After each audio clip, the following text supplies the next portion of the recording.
A 500 metros de llegar al centro de rehabilitación, las luces del auto encontraron una silueta. No llevaba paraguas, ni siquiera parecía mojado. Dicen que el miedo es un mecanismo de defensa, una alarma biológica que nos advierte cuando la vida corre peligro. Pero, ¿qué sucede cuando esa alarma se activa antes algo que la lógica no puede procesar? Solemos creer que la carretera son solo asfaltos y luces distantes, pero hay caminos que parecen retener la oscuridad. El relato de hoy ocurre en las inmediaciones de un centro de rehabilitación, un lugar donde la desesperación humana ha dejado una huella imborrable, porque a veces lo que sale a recibirte en la madrugada no es una persona necesitada, es algo que se alimenta de la mismísima oscuridad que intentamos curar.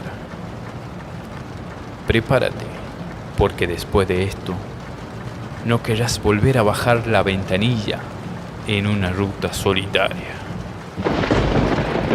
Trabajo con mi esposa en un centro de rehabilitación para adictos. Es un lugar cargado, donde las paredes parecen haber absorbido años de desesperación. Presenciamos muchas cosas extrañas y paranormales en ese centro.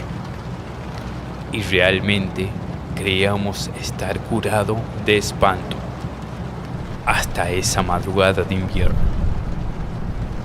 Para dirigirnos a nuestro trabajo debemos tomar una ruta poco transitada y oscura. Suele dar un poco de escalofrío por la oscuridad del camino antes de que los rayos de un nuevo día iluminen todo el claro. Ese día en particular eran alrededor de las 6 de la mañana y todavía estaba oscuro. Hacía mucho frío porque era invierno y llovía con mucha intensidad que parecía que golpeaba el parabrisas con una violencia rítmica. A 500 metros de llegar al centro de rehabilitación, las luces del auto encontraron una silueta.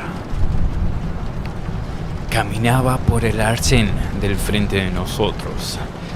No llevaba paraguas, ni siquiera parecía mojado.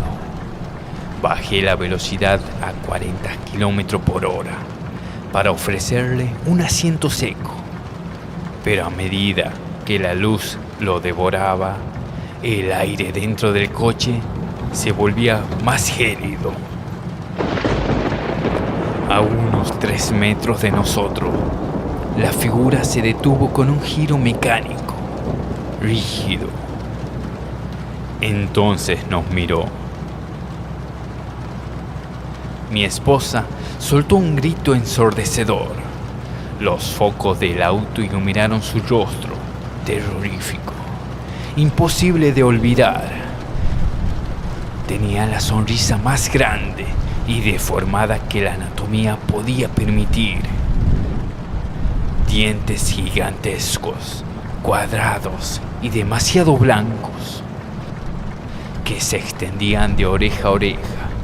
Sus ojos eran 2 pozos vacíos que brillaban con una inteligencia antigua. Parecía un dibujo animado de los años 30, cobrando vida de forma más perversa que podías imaginar. No frené, aceleré a fondo, sintiendo que si esa cosa tocaba la manija del auto, algo de nosotros se rompería para siempre. Pero algo dentro de mí me obligó a mirar por el retrovisor para volver a ver esa figura. Y para mi sorpresa, ya no había nada. Regresamos al punto exacto, solo 20 segundos después, movido por una lógica desesperada. No había nadie. A un lado, una valla de espina de 2 metros intacta. Al otro, carretera abierta, ni huellas en el barro, ni ruidos de ramas rotas. Esa cosa no se había ido, simplemente se había desvanecido en la lluvia. Al llegar al centro, entramos pálidos, con el terror marcado en la piel. Un compañero veterano nos preguntó qué nos había sucedido, y antes de que termináramos el relato, nos interrumpió con la voz quebrada preguntando si nosotros también lo habíamos visto. Le contamos exactamente cómo era esa figura y la descripción lo más detallada posible. Y su rostro se transformó. Él se lo había cruzado meses atrás. Lo encontró sentado en una banquilla, encorvado bajo la lluvia, oculto por una capucha. Se detuvo pensando que era un paciente en crisis, pero al acercarse, la figura levantó la cabeza. La misma boca imposiblemente ancha, la misma expresión malévola que parecía burlarse de la cordura humana.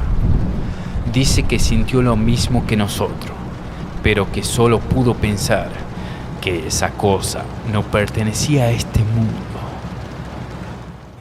Pasamos el resto del turno en un silencio inquietante, vigilando las cámaras de seguridad, temiendo ver esa hilera de dientes blancos asomándose por alguna ventana del centro.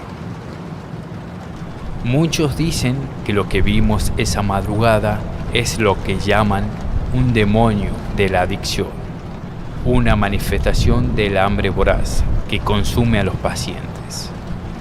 Yo no sé qué es, pero desde esa noche evito mirar por el retrovisor al pasar por ese tramo, porque ahora entiendo que esa sonrisa no estaba buscando un aventón en aquella noche fría y lluviosa. Hay quienes dicen que esa sonrisa no pertenece a un rostro, sino que es una herida en la realidad, una manifestación de los demonios internos que habitan en los alrededores de aquel centro. Pero yo me pregunto, la próxima vez que conduzca bajo la lluvia y veas una silueta caminando en dirección contraria, ¿te atreverías a frenar el auto y mirarle la cara? Si la historia te gustó, te invitamos a que pongas me gusta en el video y actives la campanita de notificaciones para no perderte estos relatos. Somos Sombras que Susurran y desde aquí te deseamos buenas noches.